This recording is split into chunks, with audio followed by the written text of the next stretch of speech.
ವಿದ್ಯಾರ್ಥಿ ಚಳವಳಿಯ ಮೇಲೆ ಪೊಲೀಸ್ ದೌರ್ಜನ್ಯ ಪ್ರಜಾಪ್ರಭುತ್ವದ ಕಂಠ ಹಿಚುಕುವಂತಹ ಕೇಂದ್ರ ಸರ್ಕಾರದ ಧೋರಣೆ ಅನ್ನೋದರಲ್ಲಿ ಅನುಮಾನವೇ ಇಲ್ಲ. ದೇಶದ ರಾಜಧಾನಿಯಲ್ಲಿ ಇತ್ತೀಚೆಗೆ ನಡೆದಂತಹ ಘಟನೆಗಳು ಭಾರತದ ಪ್ರಜಾಪ್ರಭುತ್ವದ ವ್ಯವಸ್ಥೆ ತಲುಪಿರುವಂತಹ ಆತಂಕಕಾರಿ ಸ್ಥಿತಿಗೆ ಕೈಗನ್ನಡಿಯಾಗಿದೆ. ಕಾಕ್ರೋಚ್ ಜನತಾ ಪಾರ್ಟಿ ಹಮ್ಮಿಕೊಂಡಿದ್ದಂತಹ ಸಂಸತ್ ಚಲೋ ಪ್ರತಿಭಟನೆಯಲ್ಲಿ ಧ್ವನಿ ಎತ್ತಿದ ವಿದ್ಯಾರ್ಥಿಗಳ ಮೇಲೆ ಪೊಲೀಸರು ನಡೆಸಿದಂತಹ ದೌರ್ಜನ್ಯ ಕೇವಲ ಒಂದು ಲಘು ಲಾಠಿ ಪ್ರಹಾರ ಅಲ್ಲ, ಬದಲಿಗೆ ಯುವ ಜನರ ನ್ಯಾಯಯುತ ಹಕ್ಕುಗಳ ಮೇಲಾದಂತಹ ನೇರ ದಾಳಿ ಅನ್ನೋದರಲ್ಲಿ ಸಂಶಯವೇ ಇಲ್ಲ. ಮಾತನಾಡ್ತಾ ಹೋಗೋಣ. ಸುಮನ್ ಟಿವಿ ಕನ್ನಡಕ್ಕೆ ಸ್ವಾಗತ. ನಾನು ಶ್ರೀರಾಜ್ ಬಕ್ವಾಡಿ. ಶಿಕ್ಷಣ ಕ್ಷೇತ್ರದಲ್ಲಿನ ಗಂಭೀರ ಲೋಪಗಳು ಮತ್ತು ಭ್ರಷ್ಟಾಚಾರವನ್ನು ವಿರೋಧಿಸಿ ಶಾಂತಿಯುತವಾಗಿ ಪ್ರತಿಭಟಿಸಿದ ಸಂಸತ್ ಚಲೋ ನಡೆಸಿದಂತಹ ವಿದ್ಯಾರ್ಥಿಗಳ ಬೇಡಿಕೆಗಳಿಗೆ ಸ್ಪಂದಿಸಬೇಕಾಗಿದ್ದಂತಹ ಕೇಂದ್ರ ಸರ್ಕಾರ ಅವರ ಧ್ವನಿಯನ್ನು ಅಡಗಿಸಲು ಪೊಲೀಸ್ ಬಲವನ್ನು ಬಳಸಿಕೊಂಡಿದೆ. ಶಾಂತಿಯುತವಾಗಿ ನಡೀತಾ ಇದ್ದಂತಹ ಪ್ರತಿಭಟನೆಯನ್ನು ಹಿಂಸಾತ್ಮಕವಾಗಿ ಮಾರ್ಪಡಿಸುವಲ್ಲಿ ಪೊಲೀಸ್ ವ್ಯವಸ್ಥೆ ವಹಿಸಿದಂತಹ ಪಾತ್ರ ಸಂಶಯಾಸ್ಪದ ಮತ್ತು ಖಂಡನೀಯ. ವಿದ್ಯಾರ್ಥಿಗಳ ಮೇಲಿನ ದೌರ್ಜನ್ಯವನ್ನು ಖಂಡಿಸಿ ವಿಪಕ್ಷ ನಾಯಕ ರಾಹುಲ್ ಗಾಂಧಿ ಅವರ ನೇತೃತ್ವದಲ್ಲಿ ಸಂಸತ್ತಿನಿಂದ ಪ್ರಧಾನಿ ನಿವಾಸದವರೆಗೆ ನಡೆದಂತಹ ಪಾದಯಾತ್ರೆ ಪ್ರಜಾಸತ್ತಾತ್ಮಕ ಹೋರಾಟಕ್ಕೆ ಹೊಸ ಮೆರಗನ್ನು ನೀಡಿತ್ತು. ಆದರೆ ಪ್ರಧಾನಿಯನ್ನ ಭೇಟಿಯಾಗಿ ಮನವಿ ಸಲ್ಲಿಸುವುದಕ್ಕೆ ತೆರಳುತ್ತಿದ್ದಂತಹ ನಾಯಕರನ್ನ ಪೊಲೀಸರು ವಶಕ್ಕೆ ಪಡೆದು ನಂತರ ಬಿಡುಗಡೆಯನ್ನ ಮಾಡಿರುವುದು ಕೇಂದ್ರದ ಅಧಿಕಾರಶಾಹಿ ದಬ್ಬಾಳಿಕೆಯನ್ನು ಸ್ಪಷ್ಟವಾಗಿ ತೋರಿಸ್ತಾ ಇದೆ.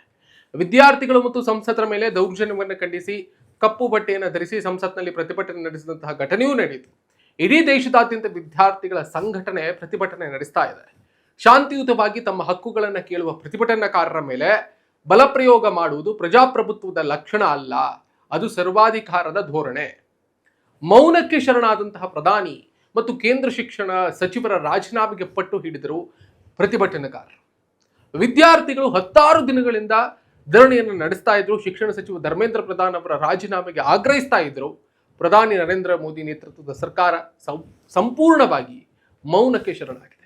NDA ಸಂಸದೀಯ ಪಕ್ಷದ ಮಂಗಲ್ ಮಿಲನ್ ಸಭೆಯಲ್ಲಿ ಮಾತನಾಡಿದಂತಹ ಮೋದಿ ಪ್ರಶ್ನೆ ಪತ್ರಿಕೆ ಸೋರಿಕೆಯನ್ನ ತಡೆಗಟ್ಟುವುದು ರಾಷ್ಟ್ರೀಯ ಜವಾಬ್ದಾರಿ, ಇಂತಹ ಕೃತ್ಯಗಳಲ್ಲಿ ಭಾಗಿಯಾಗಿರುವವರಿಗೆ ಕಠಿಣ ಶಿಕ್ಷಣ ವಿಧಿಸಬೇಕು ಅಂತ ಹೇಳಿದ್ರು. ಆದರೆ ಮೋದಿ ಹೀಗೆ ಹೇಳಬೇಕಾಗಿರೋದು ಯಾರ ಮುಂದೆ? ಕೇಂದ್ರ ಶಿಕ್ಷಣ ಸಚಿವರ ರಾಜೀನಾಮೆಗೆ ಆಗ್ರಹಿಸುತ್ತಿರುವಂತಹ ವಿದ್ಯಾರ್ಥಿಗಳ ಮುಂದ ಅಥವಾ ತಮ್ಮ ಪಕ್ಷ ಮತ್ತು ಮೈತ್ರಿ ಪಕ್ಷಗಳ ನಾಯಕರ ಮುಂದ?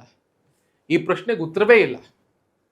ಯುವ ಜನರ ಭವಿಷ್ಯಕ್ಕೆ ಸಂಬಂಧಿಸಿದಂತಹ ಪ್ರಮುಖ ವಿಚಾರಗಳಲ್ಲಿ ಸರ್ಕಾರ ಸಂವಾದಕ್ಕೆ ಮುಂದಾಗದೇ ಇರೋದು ಅದರ ಹೊಣೆಗೇಡಿತನವನ್ನ ಎತ್ತಿ ಹಿಡಿತದೆ.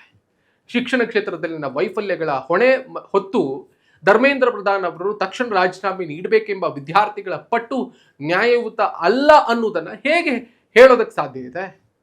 ನೀಟ್ ಅಂತಹ ರಾಷ್ಟ್ರೀಯ ಮಟ್ಟದ ಪರೀಕ್ಷೆಗಳ ಗೊಂದಲ, ಪ್ರಶ್ನೆ ಪತ್ರಿಕೆ ಸೋರಿಕೆ ಮತ್ತು ಪದೇ ಪದೇ ಪರೀಕ್ಷೆ ರದ್ದುಗೊಳಿಸುವುದು, ಯುವಕರ ಭವಿಷ್ಯದ ಜೊತೆಗಿನ ಚಲಾಟ, ಪೋಷಕರು ಮತ್ತು ವಿದ್ಯಾರ್ಥಿಗಳು ಲಕ್ಷಾಂತರ ರೂಪಾಯಿ ಸಾಲ ಮಾಡಿ ಶಿಕ್ಷಣ ಪಡಿತಾ ಇರುವಂತಹ ಸಂದರ್ಭದಲ್ಲಿ ಉದ್ಭವಿಸಿರುವಂತಹ ಸಮಸ್ಯೆಗಳಿಗೆ ಶಿಕ್ಷಣ ಸಚಿವರು ಅಥವಾ ಪ್ರಧಾನಿಯವರು ನೇರ ಸಂವಾದಕ್ಕೆ ಬಾರದೇ ಇರುವುದು ಕಾರ್ಯಾಂಗದ ಹೊಣೆಗೇಡಿತನವನ್ನ ಎತ್ತಿ ಹಿಡಿತದೆ.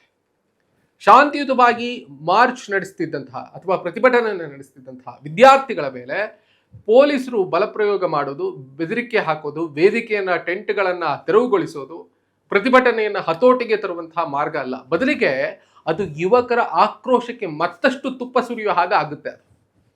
ಒಟ್ಟಿನಲ್ಲಿ ವಿದ್ಯಾರ್ಥಿ ಚಳವಳಿಗಳು ಇತಿಹಾಸದುದ್ದಕ್ಕೂ ದೊಡ್ಡ ಬದಲಾವಣೆಗಳಿಗೆ ನಾಂದಿ ಹಾಡಿದೆ ಅನ್ನೋದಾಗಿ ಸ್ಪಷ್ಟವಾಗಿ ಗೋಚರ ಆಗ್ತಾ ಇದೆ.